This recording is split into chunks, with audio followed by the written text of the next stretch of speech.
¿Qué tal? Gusto saludar. Así que Sábado. yo tengo el privilegio de presentar al pastor a nuestra iglesia hispana acá en Roma. Y querido pastor, ahora el tiempo es todo suyo. Muchas gracias, hermano. Hermanos peruanos de Roma. Qué recuerdos que tengo de algunos de ustedes que nos han tratado tan bien en nuestro paso por Italia. Ahí veo a mi hermana Doris con su familia, a Miriam, ¿cierto? Qué alegría poder estar con ustedes conectados. Donde voy siempre lo digo, amo el Perú, porque muy bien, en Italia nos han acogido, he tenido la oportunidad y la iglesia allí se han organizado y nos han tratado como reyes, nos han llevado a comer ricas pizzas y que hasta el día de hoy recordamos eh, el sabor de esa comida, ¿no? Hermanos, yo agradezco la invitación para que estudiemos juntos la palabra de Dios. Y para ello los quiero invitar a que abramos nuestra Biblia en el libro de Segunda de Reyes. Segunda de Reyes, capítulo 5.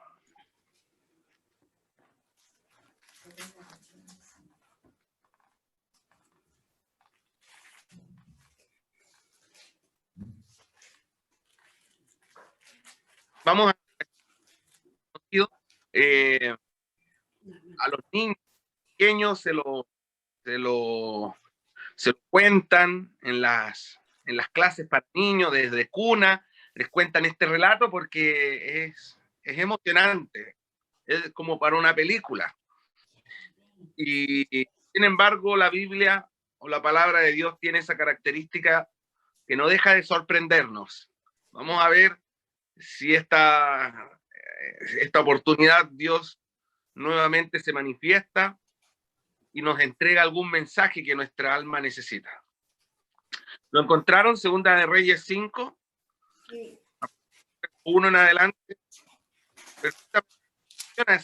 Una oración muy breve para que el Espíritu Santo sea quien hable a nuestra mente y a nuestro corazón. Amén. Padre, estás en el cielo. Señor, gracias por este enorme privilegio de poder estudiar juntos con mis hermanos de Roma y profundizar en el estudio de las Escrituras. Queremos que tu Espíritu Santo sea quien hable a nuestra mente, a nuestro corazón. Y que después de esta conexión nosotros no seamos los mismos, sino que podamos tener el deseo de cambio y de querer ser dirigido por tu Santo Espíritu. Lo pedimos en el nombre de Jesús. Amén. Entonces, aquí está el relato de Naamán. El verso 1 dice que Naamán era el general del ejército del rey de Siria. Era un hombre que gozaba de gran prestigio delante de su señor, el rey, quien lo tenía en alta estima, pues por medio de él había dado Jehová salvación a Siria. Era este hombre valeroso en extremo, pero leproso. Mis hermanos, vamos a detenernos por un instante en este primer versículo para entender un poco de quién vamos a estudiar. Naamán era el general del ejército del rey de Siria, que tenía un currículum o un historial fantástico, tremendo. Cualquiera hubiese deseado tener ese historial de victorias, de éxito, de logros. Me imagino que Naamán siempre caminaba con guardaespaldas, bien custodiado, porque si él caminaba por las calles de Siria, la gente quería verlo, quería estar cerca de él, los niños querían también conocerlo de cerca, quién podría haber sido un héroe nacional. Fíjense, dice que gozaba de gran prestigio delante del rey y el rey lo tenía en alta estima. Dice en otro lugar allí en el texto que era un hombre valeroso en extremo. Ahora, fíjense una cosa, estamos hablando de una nación pagana. Los sirios eran una nación que no creía en el Dios de Israel, por supuesto. Y yo me pregunto, ¿cómo es posible que alguien como Naamán, que no cree en Dios, pueda llegar a obtener tantos éxitos, tantos logros? Alguien por ahí podría preguntar, ¿es posible que los malos prosperen?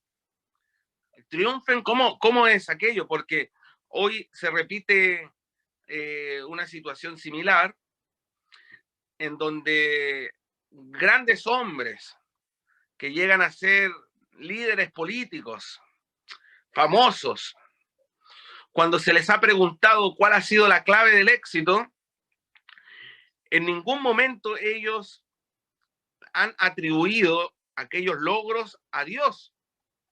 Todo lo contrario, ellos hablan de sus propias capacidades, de la resiliencia que tuvieron para enfrentar las crisis y enfatizan aspectos del ser humano, pero en ningún momento lo atribuyen a la ayuda de Dios. Nosotros acá en Chile hemos tenido presidentes ateos. Y uno se pregunta, ¿cómo es posible? ¿Cómo es posible que alguien que abiertamente niega a Dios puede llegar a tener éxito y prosperar y triunfar de esta forma?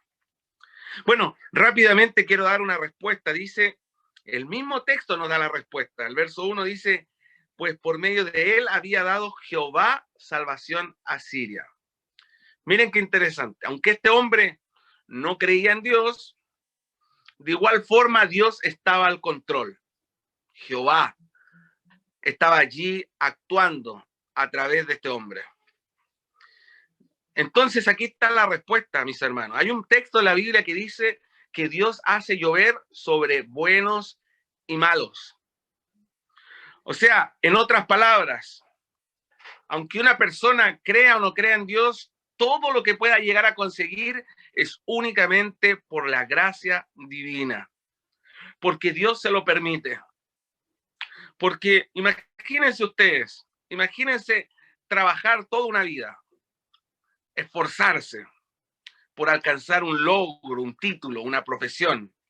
Y cuando lo logra, Dios decide quitarle la vida. Entonces, ¿de qué vale todo el esfuerzo? Por tanto, querámoslo o no, todo depende únicamente de la gracia divina. Ahora, mis queridos amigos, quiero decirles que todos los seres humanos que han pisado este mundo, en algún momento de su vida, tendrán que verse confrontados con esta idea de creer o no creer en Dios.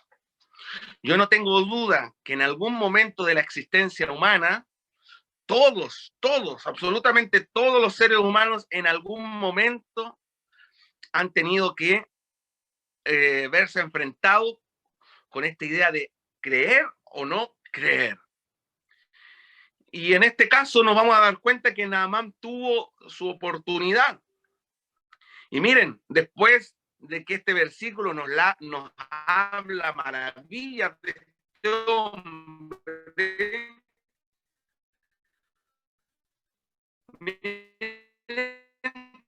como concluye, era un hombre pero leproso. Y ¿no será que esta era la oportunidad de Dios? ¿No será que Dios permitió esta enfermedad para que Naamán pudiese tener un encuentro con él? Entonces aquí vamos a ver en el relato si fue fácil o no. Quienes conocen la historia bien saben que no fue algo fácil, porque Naamán era un hombre orgulloso, era un hombre engreído, era alguien que por sus triunfos se le subieron los humos a la cabeza, o sea, un hombre que se volvió en extremo orgulloso. Pues bien, verso 2, acompáñenme, dice que de Siria habían salido bandas armadas que se llevaron cautiva de la tierra de Israel a una muchacha, la cual se quedó al servicio de la mujer de Naamán. Ella le dijo a su señora, si rogara a mi señora al profeta que está en Samaria, él lo sanaría de su lepra. Naamán fue y se lo relató a su señor diciendo, esto y esto ha dicho la muchacha que es de la tierra de Israel. Y el rey de Siria le respondió, está bien, ve y yo enviaré una carta al rey de Israel.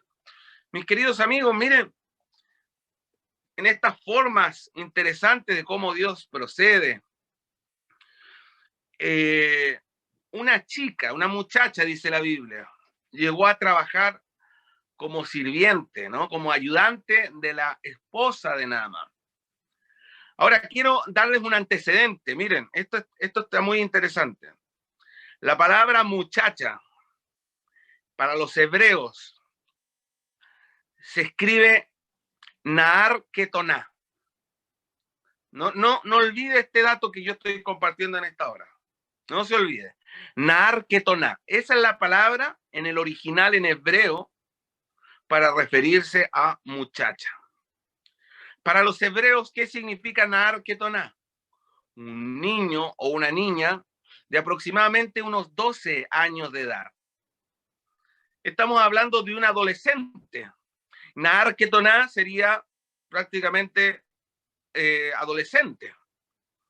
Ahora yo les pregunto, queridos amigos, ¿la adolescencia es una etapa fácil de la vida? Es una etapa complicada. Ahí algunos me mueven su cabecita, yo estoy viendo algunos acá, estoy desde el celular, así que tengo que cambiar de pantalla, ¿no? La adolescencia es una etapa compleja. También veo que ahí hay unos muchachitos que están más o menos en esa etapa, ¿no? La misma palabra, adolescencia, tiene una connotación negativa. Adolescencia viene de adolecer, alguien que sufre. ¿Y sufre qué cosa? Sufre cambios que son rápidos y abruptos. Es una etapa donde un niño tiene cambios físicos, psicológicos, biológicos, hormonales, y todos estos cambios se dan rápidos a esa edad. Y yo recuerdo cuando yo más o menos tenía esa edad, recuerdo que mi madre me servía un vaso de leche en la mesa y yo iba emocionado rápido a tomar el vaso y en vez de agarrarlo, lo golpeaba y derramaba la leche en la mesa. Y por supuesto ahí llegaba el reto de mamá. De paso ella decía una frase que a mí me dolía mucho, ¿no? Ella me decía una frase, que me molestaba que me dijeran eso. Yo no sé si en Perú se maneja esta frase que dice la edad del pavo. No sé si se emplea. A ver si alguien me puede ayudar. Se utiliza esa expresión, la edad del pavo, ¿no? La edad del burro en Ecuador. En Ecuador, la edad del burro. Entonces, me van entendiendo, ¿no? Muchas gracias, hermana. La edad del burro, la edad del pavo, es esa edad donde uno comete muchos errores, donde uno actúa torpemente, pero es producto de lo mismo. Como hay crecimiento, incluso físico, el niño incluso está a esa edad incluso aprendiendo a coordinar aún sus movimientos. Entonces, en mi caso, en vez de ir y agarrar bien el brazo, bien, y lo derramaba, y eso es muy común. Y entonces mi mamá venía y me decía, la edad del pavo. Uy, que me causaba molestia eso, ¿no? Que me causaba incomodidad. Mis queridos amigos, la muchacha del relato es una chica adolescente. Y esto es una etapa que es universal. Esto es una etapa difícil para todas las personas en el planeta y a través de todos los tiempos. Entonces, esta niña estaba en una edad crítica, enfrentando los cambios propios de la edad, pero además súmenle otro detalle. Ella a temprana edad tuvo que sufrir en su país una invasión. Israel había sufrido una invasión a causa de los sirios, y esta muchachita tuvo que ser separada de sus padres y fue llevada cautiva como esclava a muchos kilómetros de su casa. Imagínense qué terrible. Su casa, su ciudad devastada, y más encima ella como esclava. Y por esas curiosidades de la vida, ella llega a trabajar al hogar de Naamán. Y lo que me emociona del relato, que a pesar de todas estas circunstancias, esta niña, que pudo haber tenido el derecho de renegar contra Dios, de reclamar, no lo hizo. No lo hizo. Es más, fue una niña que influyó positivamente en aquellas personas que la rodeaban. Era una niña de fe, con principios claros, y donde quiera que ella iba, compartía su fe. Por eso cuando ella se entera que el jefe estaba con lepra, ella va y le dice a la esposa, oiga, si el Señor fuera el profeta que nosotros tenemos allá en Samaria, él lo sanaría de la lepra. Esta niña en plena adolescencia nos enseña lo que es la verdadera fe. Fe es en medio de la crisis, en medio de los problemas, es más confianza en Dios. Fe, como dice el libro de Hebreos, capítulo 11, verso 1, es la certeza de lo que se espera y la convicción de lo que no se ve. ¿Y con qué convicción habló esta niña? Mire, si el Señor fuera el profeta que tenemos en Samaria, él lo sanaría de la lepra. Miren cuán diferente a la forma como hablamos nosotros muchas veces. ¿Se han dado cuenta que en nuestro lenguaje, en nuestro modo de hablar, hemos incorporado una serie de palabras o muletillas que atentan contra la fe? Por ejemplo, miren, mencionemos algunas. La palabra a lo mejor, tal vez, quién sabe, puede ser, quizás. Miren, y podríamos seguir mencionando muchas palabritas que atentan contra la fe porque dan la idea o la probabilidad de que las cosas no ocurran. Y miren que hubiese sido diferente si esta niña hubiese incorporado una de estas palabritas en su lenguaje. Miren cómo hubiese cambiado el relato bíblico. Si la niña le hubiese dicho, si el Señor fuera el profeta que está en Samaria, a lo mejor, tal vez, quién sabe, puede ser lo sane de la lepra. La pregunta es, si ella hubiese incorporado estas palabritas, ¿habrá tenido el impacto? ¿Hubiera tenido el impacto en la vida de esa mujer? Porque ella rápidamente fue y le cuenta al esposo, y el relato nos dice que ya el esposo se encontraba, Naamán, frente al rey para pedir permiso para viajar. ¿Con qué convicción habló esta muchacha que todo el mundo le creyó? Entonces, es digno de observar y aprender el testimonio de esta chica.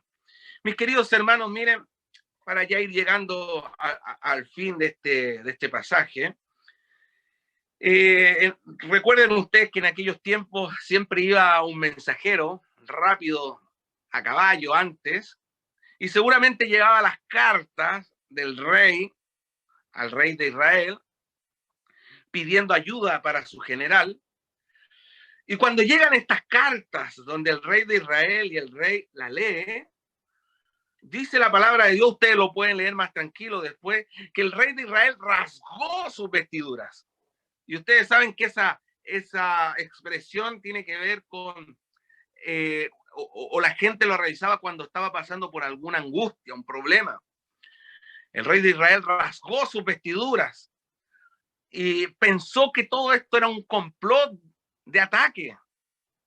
Hace un tiempo los sirios los habían atacado y ahora miren qué cosa más extraña, la forma como quieren venir pidiendo ayuda para un general ¿Quién soy yo para darle vida, salud a una persona? Vean la forma como ellos intentan nuevamente venir y atacarnos. Pero esto llegó a oídos del profeta. Estamos hablando del profeta Eliseo.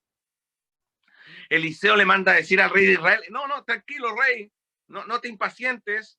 Cuando llegue la comitiva, mándalos para mi casa. Allí yo me encargo. Y por otro lado, Eliseo le habla a su sirviente, que se llamaba Jesse, y le dice, mira, Jesse, van a venir unos señores. Uno viene enfermo de lepra, quiere ayuda. Yo voy a estar ocupado en uno de los cuartos, atiéndelos tú. Dile que cuando, si quiere sanarse, que vaya al río Jordán que tenemos acá cerca y que se sumerja 7 veces. ¿Saben ustedes que fue así como el verso 9? Fíjense, acompáñenme en el verso 9. Dice que Naamán llegó con sus caballos, su carro, y se fue a las puertas de la casa de Eliseo. Entonces Eliseo le envió un mensajero a decir, ve y lávate 7 veces en el Jordán y tu carne se restaurará y serás limpio. Y miren el verso 11. Aquí esto se pone emocionante, mis amigos. Naamán se fue enojado diciendo, yo que pensaba, de seguro saldrá enseguida. Miren qué interesante esta expresión. Yo pensaba, de seguro saldrá enseguida. O sea, era un hombre que estaba acostumbrado a que las cosas se dieran al instante. Siendo el general de un ejército, ustedes saben cómo funcionan en el ejército las cosas. Cuando se da una orden, todos corren. Cuando un oficial, un general en un ejército da una indicación, todos corren. Entonces este hombre estaba acostumbrado a eso, a dar orden y que todo el mundo corriera. Entonces por eso él dice, yo pensaba de seguro saldrá enseguida, rápido. Y miren, y estando en pie, invocará el nombre de Jehová, su Dios. Alzará su mano, tocará la parte enferma y sanará la lepra. Miren otra expresión interesante. Él pensaba que el milagro se iba a dar al instante, ¿no? Cómodo. Se han dado cuenta que muchos hoy en día de la misma forma quieren una fe cómoda, viven conforme a sus deseos, hacen lo que quieren, no guardan los mandamientos de Dios, no obedecen los estatutos del Señor, y cuando quieren algo de Dios, lo quieren al instante, de inmediato, ¿no? Naamán puede representar a este tipo de personas que solo se acercan a Dios cuando quieren un favor y lo quieren rápido y no son pacientes y no están dispuestos a esperar mucho tiempo. Y miren, otra cosa interesante, dice que él pensaba que el hombre, el profeta, iba a ayudarlo al instante y que invocaría el nombre de Jehová, su Dios. Miren esto, qué impresionante. O sea, él quiere el favor de Dios, pero no estar dispuesto a reconocerlo como su Dios. ¿Se entiende? Entonces, es bien interesante, ¿no? Es bien interesante querer algo de Dios, pero no someterse a Él, no reconocerlo como un Dios personal. Hermanos, de paso, eso le puede pasar a cualquiera. Eso le puede pasar a usted, me puede pasar a mí.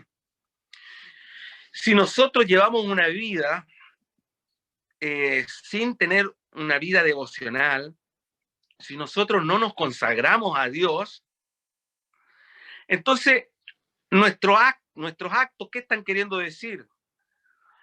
Que no lo hemos aceptado como nuestro Dios, si no estamos dispuestos a someternos a Él cada día. Entonces, cuidado con querer los favores de Dios, pero no estar dispuesto a tenerlo como un amigo, un ser cercano, personal, porque ese fue el problema de Naamán. Incluso miren el verso 12, florece todo el orgullo de este hombre cuando dice, Habana y Farfar, ríos de Damasco, Damasco era la capital de Siria, no son mejores que todas las aguas de Israel. ¿Ven? ¿Se dan cuenta el orgullo de este hombre? Era Habana y Parpar, los ríos que nosotros tenemos allá en Siria, ¿no son mejores que todas las aguas de Israel? Si me lavo en ellos, ¿no quedaré limpio también? Y dice que muy enojado se volvió. ¿Se dan cuenta la última parte del verso 12? Dice que se volvió. Y aquí viene otro antecedente que es muy importante en el idioma original, en hebreo. La palabra volvió está escrito en el original con esta palabrita, chub. Miren, no se pierdan, concéntrense aquí porque este es un dato muy importante. Cuando dice que él se volvió, la palabra chub para los hebreos es un giro de 180 grados. Cuando mi hermana Miriam me pidió un título para el mensaje de esta hora, yo le digo un cambio de rumbo. Lamentablemente Naamán estaba haciendo un cambio de rumbo en su vida de 180 grados, pero para volverse en contra, irse en otra dirección.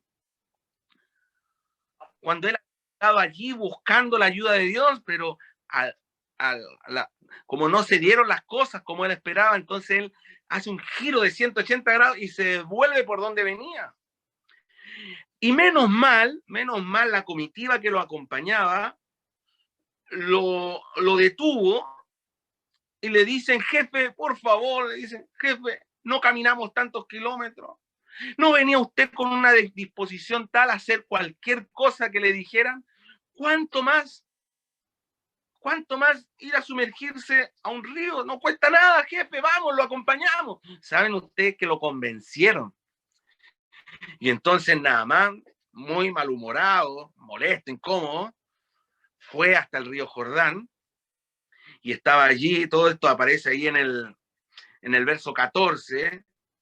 Dice que se zambulló 7 veces en el Jordán conforme a la palabra del varón de Dios, y su carne se volvió como la carne de un niño y quedó limpio. Y aquí viene un dato emocionante, amigos.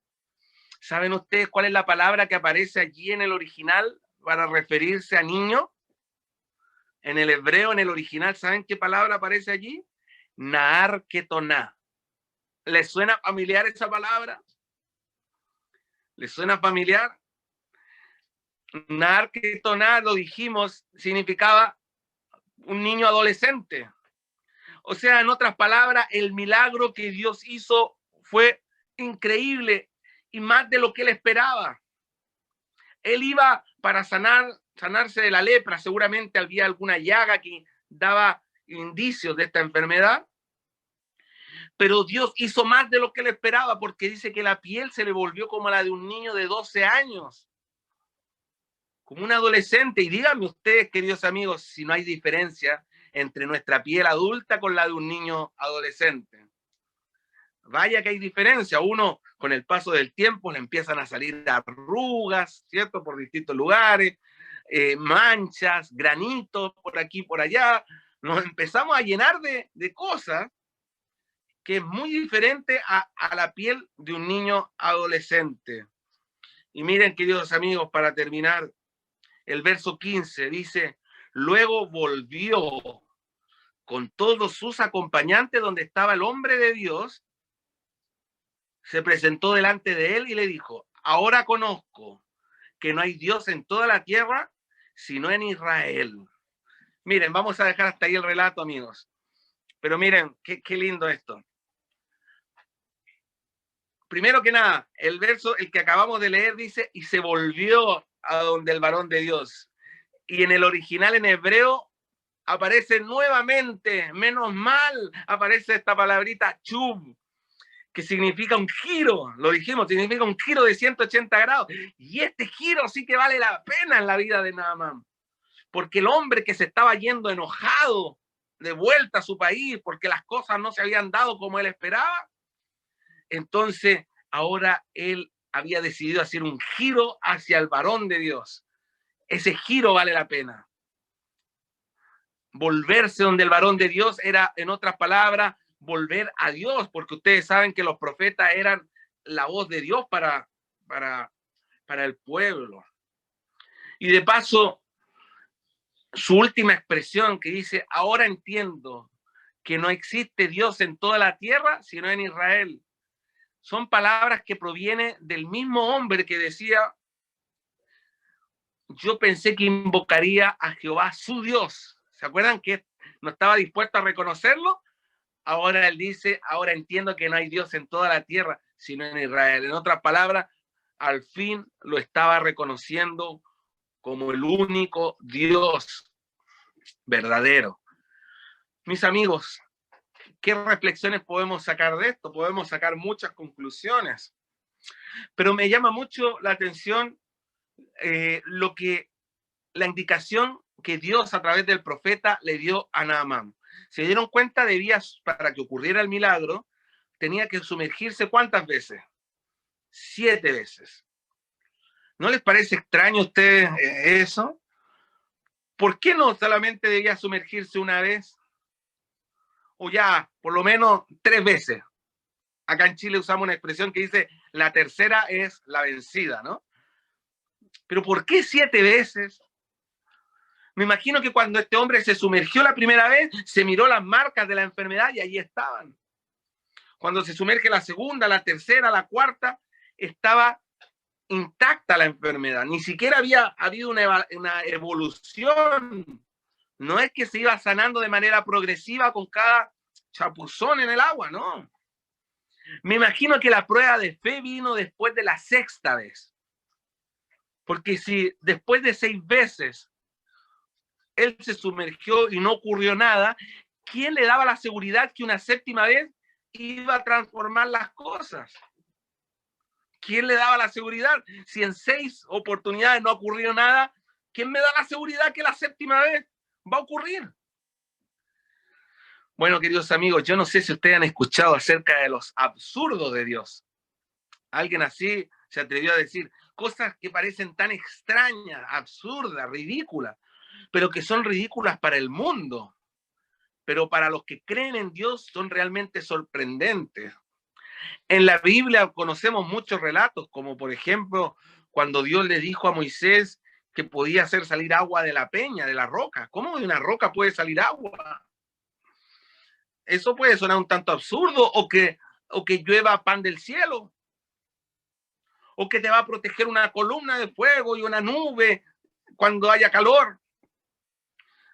Hermanos, en la Biblia encontramos muchos relatos, como el cruce del Mar Rojo. La orden de Dios era avanza. Y me imagino a los israelitas caminando por el agua, subiendo de nivel, más o menos cuando el agua ya le estaba llegando al cuello. La orden de Dios era avanza. Entonces alguien podría haber dicho, esto se volvieron locos.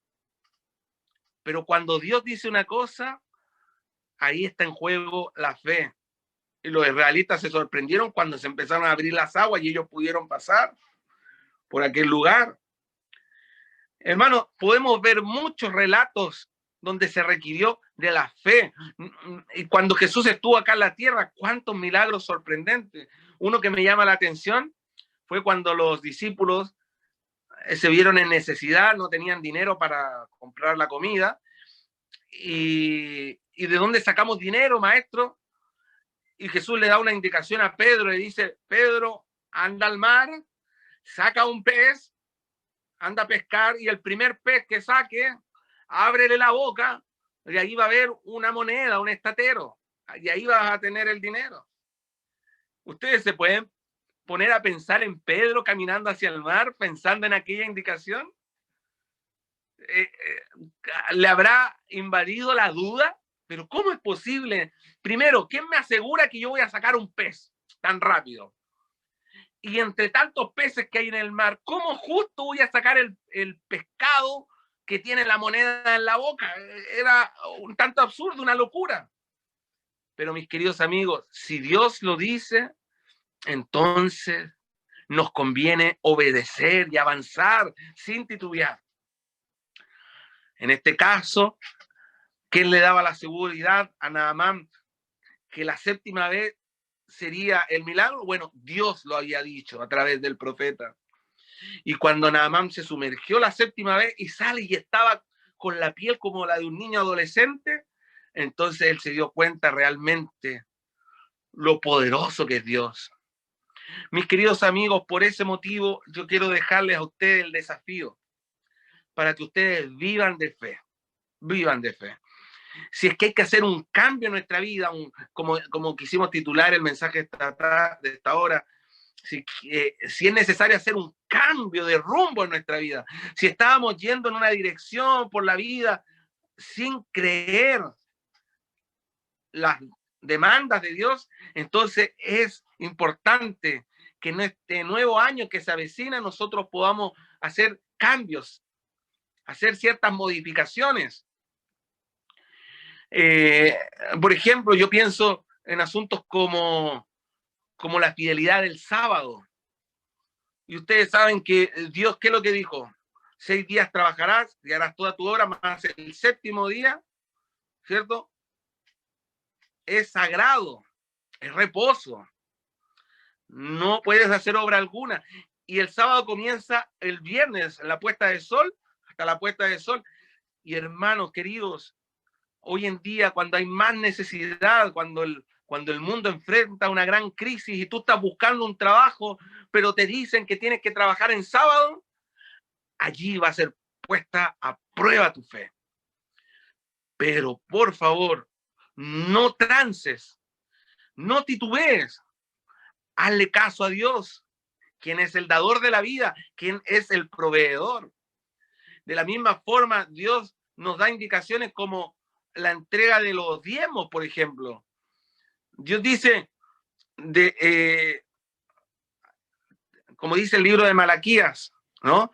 Traer los diezmos al alfolí y hay alimento en mi casa. De 10 que nos da el Señor, 1 tenemos que apartar para Él porque es de Él. Y entonces la palabra de Dios lo prometió, dice, y yo verás cómo abriré ventanas en los cielos y derramaré bendiciones hasta que sobreabunda. Entonces, amigos, debemos creerle al Señor y Él nos sorprenderá. Mis queridos amigos, que Dios nos ayude a ser fiel a Él frente a cualquier circunstancia. Usted tiene que tomar la decisión si quiere actuar como ese hombre orgulloso, ¿no? Como Naamán, o si usted quiere actuar como la niña del relato, que era una niña que entregó su vida al Señor y ejercía influencia positiva sobre el resto. Yo quiero en esta hora seguir el ejemplo de fe de esta muchacha. A Naamán le costó, pero finalmente obedeció y salió ganando. Que Dios nos ayude a nosotros, que el Señor nos ayude a ser fiel en toda prueba. Que el Señor les bendiga, queridos hermanos. ¿Les parece si oramos? Oramos allí como están, vamos a inclinar el rostro para orar.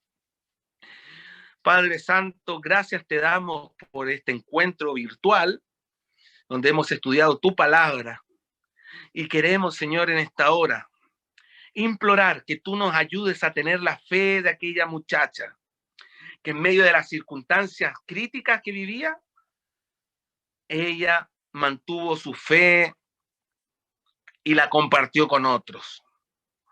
Por otro lado, Señor, si somos orgullosos o engreídos como Naamán, si nuestro orgullo nos traiciona muchas veces, ayúdanos entonces en este nuevo año que se aproxima a vivir con humildad, a someter nuestras vidas en tus manos. Ayúdanos, Señor, a serte fiel y obedecer tus mandamientos, porque sabemos que así tú nos vas a bendecir y nos vas a prosperar. Entregamos nuestras vidas en tus manos. Si es que alguno en esta hora estaba llevando un rumbo diferente, ayúdanos a hacer un giro radical en nuestras vidas y que nuestra vista esté centrada en ti. Es lo que te pedimos en esta hora, en el nombre de Jesús.